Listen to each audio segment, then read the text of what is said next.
Soy Andrew Mark, mi hermano Nathanael. Somos dos chicos sencillos que crecimos en Estados Unidos y somos carpinteros. Lo que en realidad nos puso en el mapa fue la silla. Fue la silla.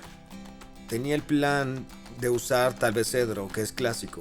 Y veo la caoba que me grita y me dice: ¿y qué hay acerca de mí? Tomé la caoba, empecé a trabajar. Por desgracia no había suficiente. Sí, Así que es madera muy costosa. no fue práctico. Sí, Yo soy el que usa el martillo porque tiene el hombro mal. es una lesión. Practicaba lucha libre. Trabajamos bien juntos. Yo soy el cerebro. Andrew Mark. No puede hacer nada usando el hombro, pero esto sin él sería imposible. De verdad, desde el fondo de mi corazón, esto no sería la carpintería de Andrew Mark y Nathanael sin Nathanael. Es interesante que desde hace tiempo que hacemos esto y ya van 15 años, nunca he usado el martillo. ¿Es cierto? Jamás. No, jamás. Todo lo que hacemos es artesano o artesanal, artesiano. Nuestra atención al detalle es más alta que... El promedio. Mucha gente ha estado usando madera reciclada, de graneros. Lo que no se ha hecho es usar los clavos reciclados. Es muy difícil sacarlos, Sí. ¿no? Pensamos que vale la pena por el producto final. Lo que destaca de la silla es que todo tiene armonía. Las patas, las cuatro están formadas para conectarse y crear un asiento. Y es como invitar a todos a venir y ser uno mismo. Recuerdo que dimos un paso atrás para mirarla. Nada se compara cuando ves meses de arduo trabajo y de verdad entendemos que esta silla comenzó a construirse hace 100 años Claro, cuando la madera comenzó a crecer.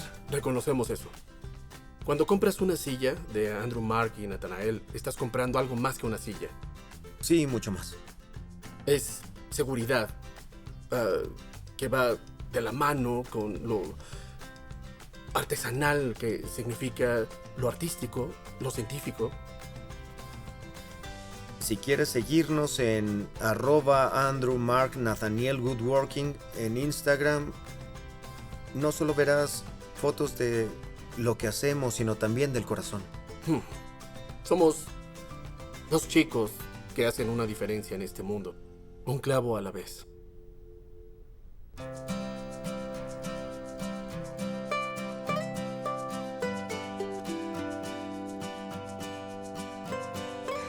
Que yo he creado. Un dibujo, bueno, un muñequito de plastilina que me quedó horrible. Ajá. Nada. No sé. Creé una empresa propia. Todo lo que he intentado crear con porcelana y crón, eso se seca muy rápido y queda horrible. Lo mejor seguramente fue algún cortometraje. Yo creo que se me va bien la cocina, entonces creo que eso. No sé, mi look de ahorita, creo. No he creado mucho. No sé, lo peor yo creo que pintar mi cuarto. Yo creo que es la misma cosa, de pronto dibujos. Antes dibujaba mucho. Hice dibujos muy bonitos, dibujos muy feos. Yo creo que es un picadillo que hice una vez y me salió negro, no sé por qué. Entonces, eso sería.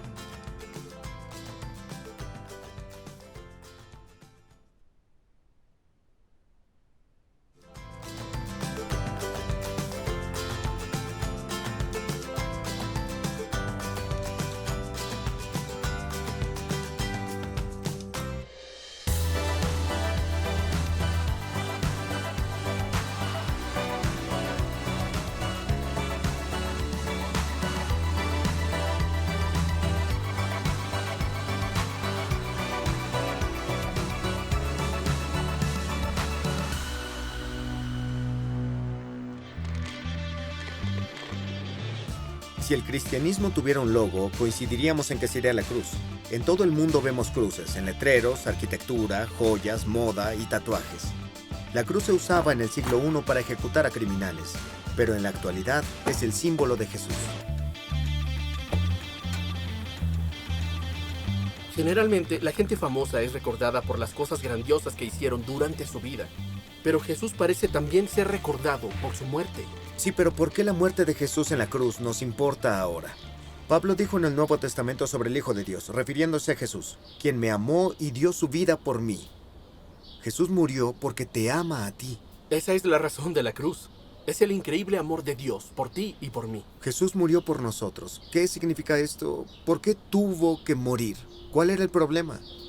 Hay algo verdaderamente maravilloso en todo ser humano. Tú y yo fuimos creados por Dios.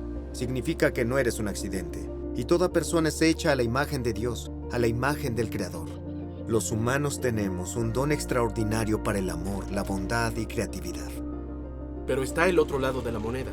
Las personas también somos capaces de hacer el mal. Solo tienes que ver las noticias un momento para ver la capacidad de la humanidad para el mal.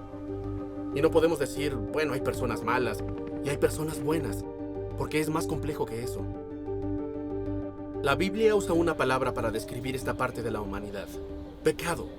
La palabra pecado no es necesariamente algo que le guste a la gente. Frecuentemente es mal usada. Por ejemplo, para describir algo delicioso, chocolate y pastel.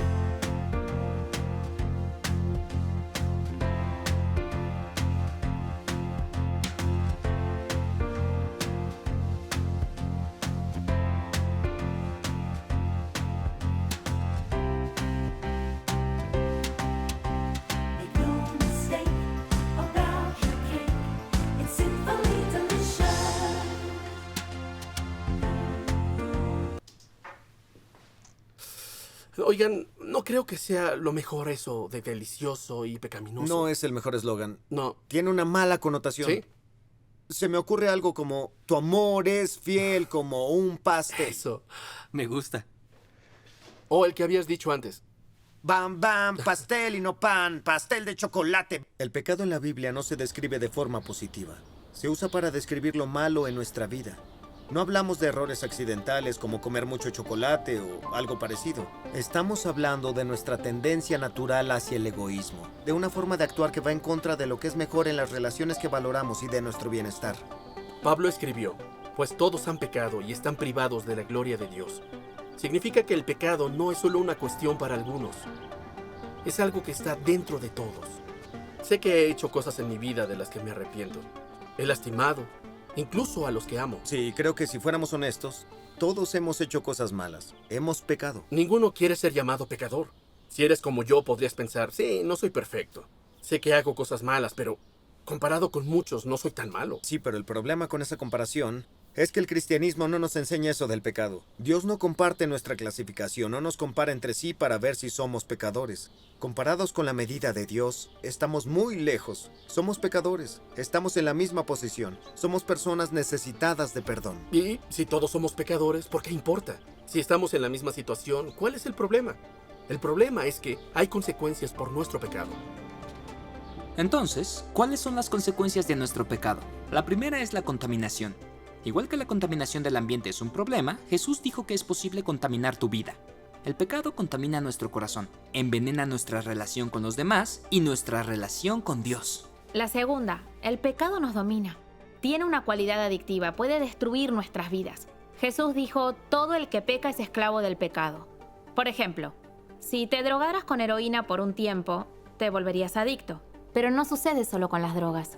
También es posible ser adicto a cosas como la envidia, la codicia y la arrogancia. El pecado tiene un castigo. Hay algo en nosotros que clama justicia cuando escuchamos las cosas terribles que sufre la gente. Cosas como el robo, la violencia, la esclavitud y el abuso. Queremos encontrar a los culpables para que sean castigados, porque creemos que debe haber una sanción para estas cosas. Pero no solo los pecados de otros merecen ser castigados, también los nuestros, de hecho. Y finalmente, la peor parte del pecado es el impacto que tiene en la relación con Dios. El pecado causa una ruptura, crea una brecha entre nosotros y Dios. Es un problema, porque fuimos creados para relacionarnos con las personas y con Dios. El pecado fractura esa relación. Tal vez has visto cómo una mentira destruye una amistad o cómo un engaño puede separar a una familia. De forma parecida, el pecado levanta un muro entre nosotros y Dios que no podemos derribar por sí solos. Romanos 6:23 describe el castigo del pecado como la muerte. Cuando nos desconectamos de Dios, nuestra fuente plena de vida, es una muerte espiritual.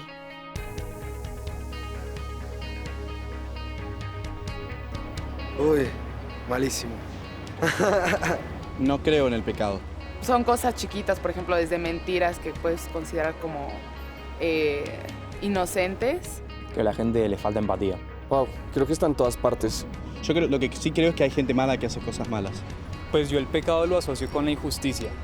Creo que es un tema complicado dependiendo de lo que uno entienda por pecado, pero pues si tú ves alrededor del mundo hay mucha gente mala. Hay pecados que cometemos todos los días, por ejemplo, una mentira, por ejemplo, comer de gula. Realmente creo que se ve todo el tiempo, pero también veo que no hay mucha conciencia de pecado. Más chiquito quizás de lo que imaginamos. Creo que todos en algún momento hemos pecado. Te haces el dormido en el colectivo y no se lo das a la viejita y quizás eso es un pecado. Pues yo el pecado lo veo tanto en personas como en acciones. O sea, hay acciones que digo, como que no está correcto.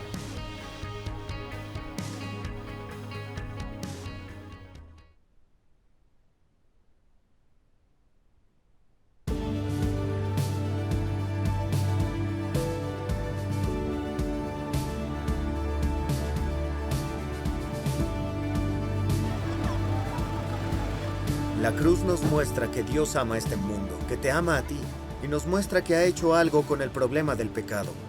Él no ignoró el problema ni dijo, ¿sabes qué? No es tan malo, no te preocupes. No, Dios vino a la tierra en la persona de su Hijo Jesús para solucionarlo personalmente.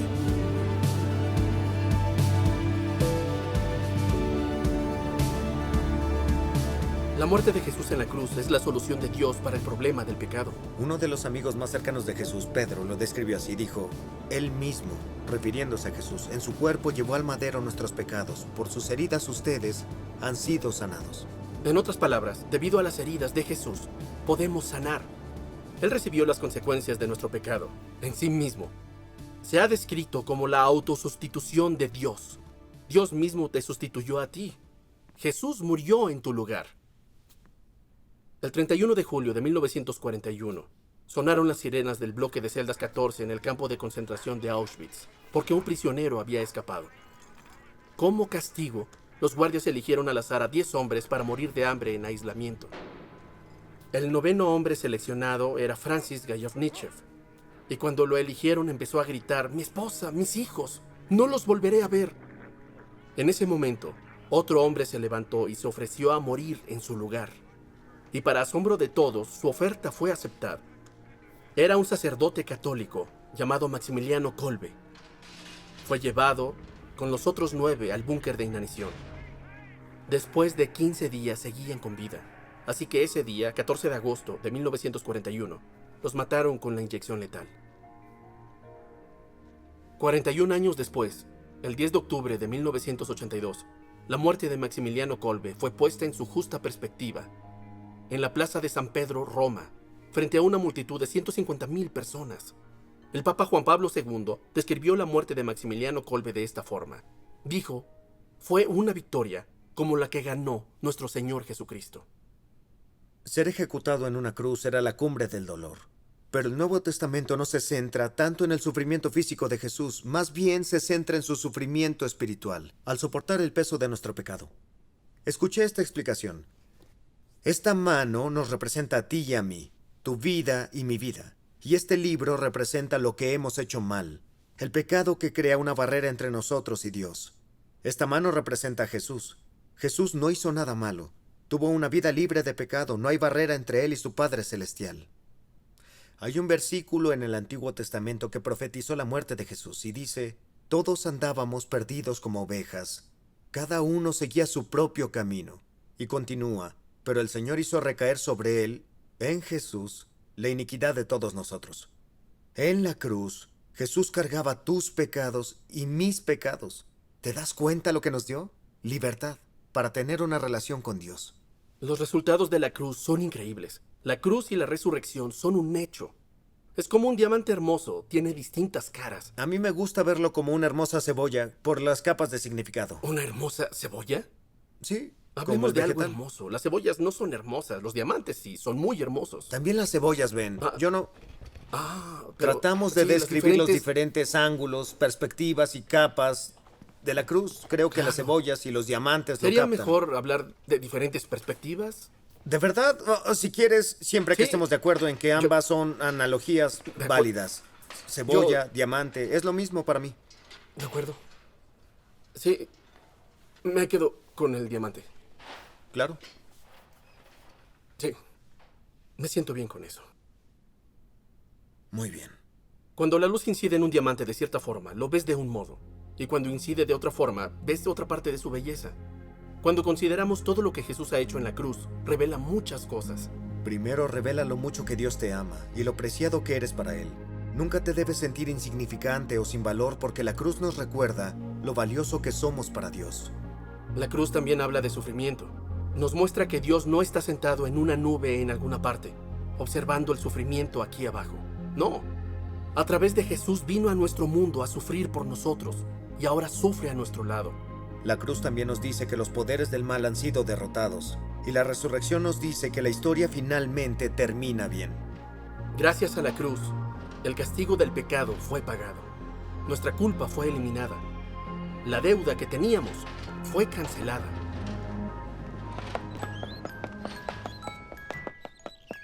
Había una vez dos niños que eran mejores amigos. Jugaban juntos, iban a la escuela juntos, hasta fueron a la universidad juntos. Eran inseparables, hasta que sus carreras los llevaron en direcciones diferentes.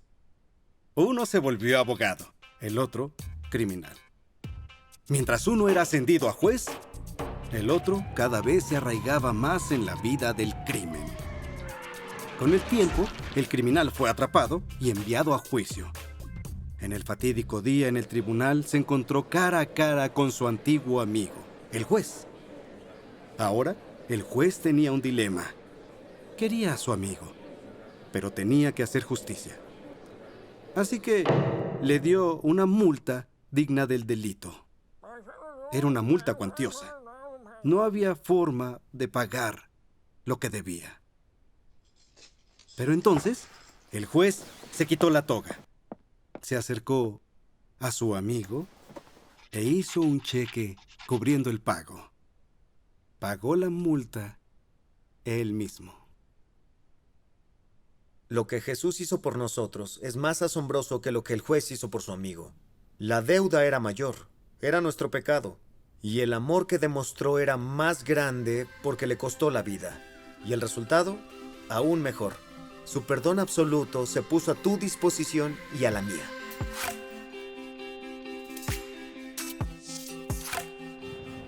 ¿Significa dejar ir? Creo que es muy, muy importante para las dos partes, quien lo pida y quien lo da. Redimirse. Como tenerle piedad a las personas o decirles, no, sí, ya está bien. El perdón es una decisión que implica mucho sacrificio. Lamentablemente para mí algo muy fácil, yo perdono muy fácil, entonces no es algo muy complicado, pero debería como cuestionarme más el perdón. Algo que tal vez no mereces, pero ahí está, y te lo dan. Yo creo que es una disculpa, pero desde el alma, desde lo más profundo de cada uno. Es aceptar, pero no olvidar. Algo difícil. Algo que me ha costado, pero pues al final es liberación.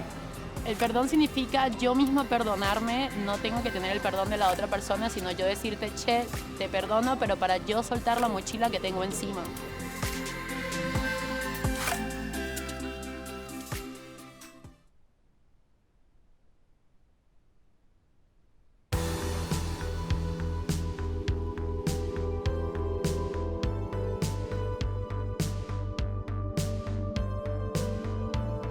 La realidad de la cruz tiene el poder de cambiarnos. Nos ayuda a dejar atrás los malos hábitos y experimentar una nueva libertad. Antes de ser cristiano solía tener muchos pensamientos negativos sobre mí mismo en mi cabeza. Como resultado me sentía inseguro, alejaba a las personas y además era infeliz. Al comenzar una relación con Jesús, muchos de esos pensamientos desaparecieron. El poder que tenían en mi vida se desvaneció. Y de forma similar, cuando mi amigo Chris encontró a Jesús, su drogadicción se diluyó inmediatamente. Fue liberado. Sin embargo, no siempre es así. El cambio es una travesía, es a largo plazo. Hay cosas que cambian enseguida, pero gran parte del cambio del que hablamos toma su tiempo. Jesús dijo, si el Hijo los libera, si Él te libera, serán ustedes verdaderamente libres. Significa que podemos experimentar la libertad del dominio del pecado y ver nuestra vida transformada. El poder del pecado se ha roto. Y la contaminación del pecado se ha purificado. Juan escribe que la sangre de Jesús nos limpia de todo pecado. Darme cuenta que había sido perdonado por Dios me ayudó a perdonar a otros. Todos hemos sido lastimados en algún momento. Esa herida se queda con nosotros, suele dejarnos amargados o hasta furiosos. Pero experimentar el perdón de Dios hace posible que olvidemos toda nuestra ira y amargura y perdonemos a otros. La segunda Corintios dice, en Cristo Dios estaba reconciliando al mundo consigo mismo. La cruz no era Dios castigando a una tercera parte inocente. Dios mismo vino a morir por ti y por mí. Finalmente, gracias a la cruz, nos hemos reconciliado con Dios. La división del pecado ha sido eliminada. Jesús contó la historia del hijo pródigo. El hijo deja el hogar rompiendo la relación con su padre. Después de perder el dinero de su familia, terminó sin nada, solo, vacío y convencido de que había destruido esa relación para siempre.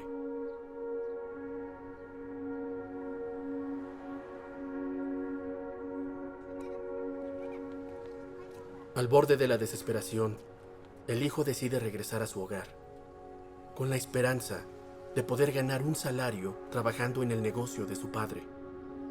Cuando regresaba a casa, y aún a cierta distancia, el padre ve a su hijo. En lugar de esperar a que su hijo se acercara a él, el padre sale a recibir a su hijo y extendiendo los brazos, lo recibe en el hogar con un gran abrazo, aceptándolo completamente como su hijo.